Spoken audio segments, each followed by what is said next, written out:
Hello everyone, it is Nicholas from Aussie MONEYMAN. So in this video, I want to do an update. It's been quite a while since I've done one. I did one for my investments not that long ago, but I haven't done one for income, savings, super for a while, and I did one for tax recently as well. But this video will go over a bit of everything. A lot of you guys message me on places like Instagram asking what I'm currently doing with my investments and things like that. That's fine. I'm happy to share it with you, but please do just note that this is of course not advice to do the same thing. And I always say, I don't just say this because it's a legal disclaimer. I say it because like even the most minute change in your situation would change how you invest greatly. So that's just something to keep in mind. All right, so we'll basically just start off with income. So most of my income, as you guys know, comes from Aussie MONEYMAN. I run this as a business. I tend to go in and out of jobs and that sort of thing. There's a lot of careers and different things I want to try. So when I'm working there, I suppose my main income is the job, but usually Aussie MONEYMAN still makes more. Most of that income from Aussie MONEYMAN comes from sponsorships and affiliates, and I get smaller amounts from other things such as YouTube ad revenue, which I can show you right here if you're curious. I've got a monthly here. To be honest with you, I often forget about this.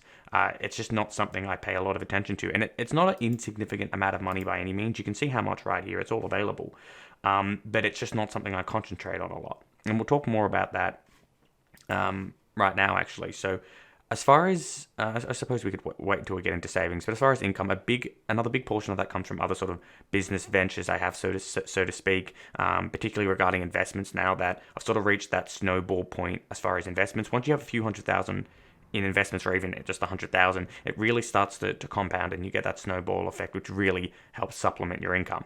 All right, so just jumping into savings, a big point here is I don't actually track my saving percentage. I know it's well over 90%. And the reason I don't track my savings percentage, and I've spoken about this before, is because I just spend money on, firstly, living costs and necessities, and I spend as little as I realistically can. And then I spend money on things that I believe offer tremendous value, things that help you make more money, things that make you really happy, things that are for your health, those sorts of things. And because of that, for me, just, concentrating on my savings isn't necessary. And another huge reason for that, of course, is because I have a healthy income. And quite frankly, I could increase my income.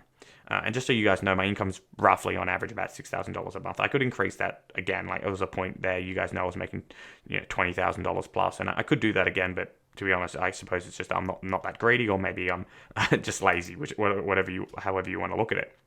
So as far as savings, for me, as long as I'm saving enough, and that's why I had this compound interest calculator here before, as long as I'm saving enough to reach my goal using roughly a 7% return, because the stock market, by the way, over a longer period, I'm talking centuries here, 100 years plus, is around 6.57%. Over shorter periods, you can look at like 8, 9, 10%, but I just try go on the conservative side. So as long as I'm meeting my sort of goals as far as being able to retire when I may want to retire, even though I don't know how likely that is, because I usually just find myself working without thinking about it, I'm fine. In other words, then I don't have to stress out too much. And again, I'm more concentrating on the income side. If I don't think I'm saving or investing enough, instead of cutting down on how much I spend, because I already spend so minimally, I would be looking at increasing my income.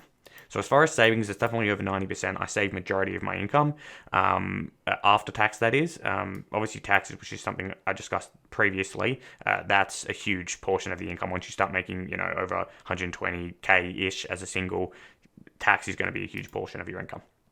All right, so as far as investments, this is an important one. I did a whole video on this recently when I did a video. It was titled Building a 5-Factor Portfolio, and I have all the relevant videos breaking down each one of these in more detail, linked down below. I've still got my current portfolio using things like IWLD, IHWL, and VGE, but then I've also got a new 5-factor portfolio, where I'm putting my newer amounts of money. So if I got a lump sum recently, for example, that's where that new amount goes. And the reason for that is just because of capital gains tax, of course. If I sell those investments that have been in that old portfolio for less than 12 months, I'm going to run into issues as far as tax, and I'll pay more tax than I need to. So I'm much better off leaving it there, at least for the time being. In fact, I might just leave it there for quite a while, to be frank. It's just not really worth the tiny extra return I'll get on a relatively small amount of money. It's hard to justify that with all the work that goes into it.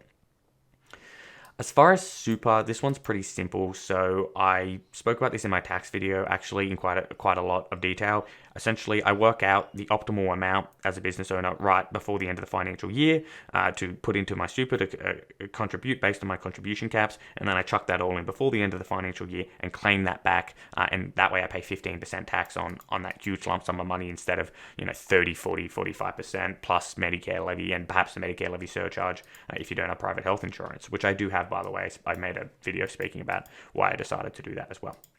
As far as tax, again, main thing I do is salary sacrifice, claim deduction, stuff like that, but I've got a whole video going into detail on that one. Alright guys, just a quick word from our sponsor for this video, which is Crypto.com. So Crypto.com's kindly sponsored the video. Now, a bit about Crypto.com. They offer a number of features, but I'm just going to talk about the things that I personally have used from them at this current time, which is firstly their exchange, essentially buying and selling different currencies. I essentially started using them because they listed a new currency I was interested in first, so I could get into it first. I made a bit of money on that as a bit of fun and got out of it. Just for the record, no, I'm not massive on big on crypto. It was just something, a bit of fun I was doing with my friends. And then also their Visa card, which is probably the best thing deal I've got. As you can see here, you can get fantastic amounts of cash back. There are a lot of conditions around all of this, and I will do a whole review soon. But more or less, if you sign up using my referral link, we'll both get 25 USD, which is very, very good.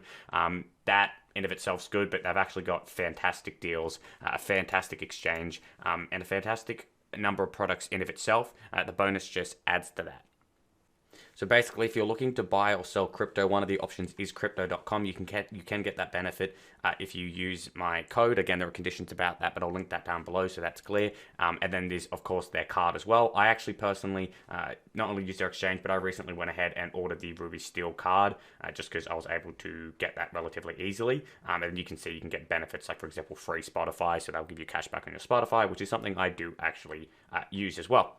With that said, let's jump straight back into the video.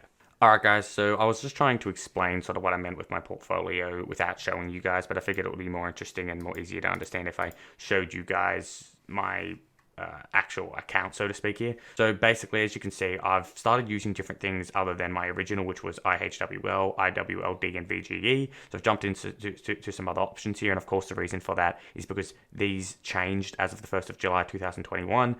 They're essentially now following the sort of ethical standards and all that, which is fine. And again, I might leave that money in there. I know it's very much not an insignificant amount, but I mean, I am not against that. It's just not ideal as far as return, so I might even just leave that there, and then I'll look into doing the 5-factor portfolio with another section here, which seems to have disappeared. Alright guys, so I've just found it here. This is what I was talking about as far as 5-factor. So this was my original portfolio. As you can see, I set this up at the end of 2019, actually. It says 2020.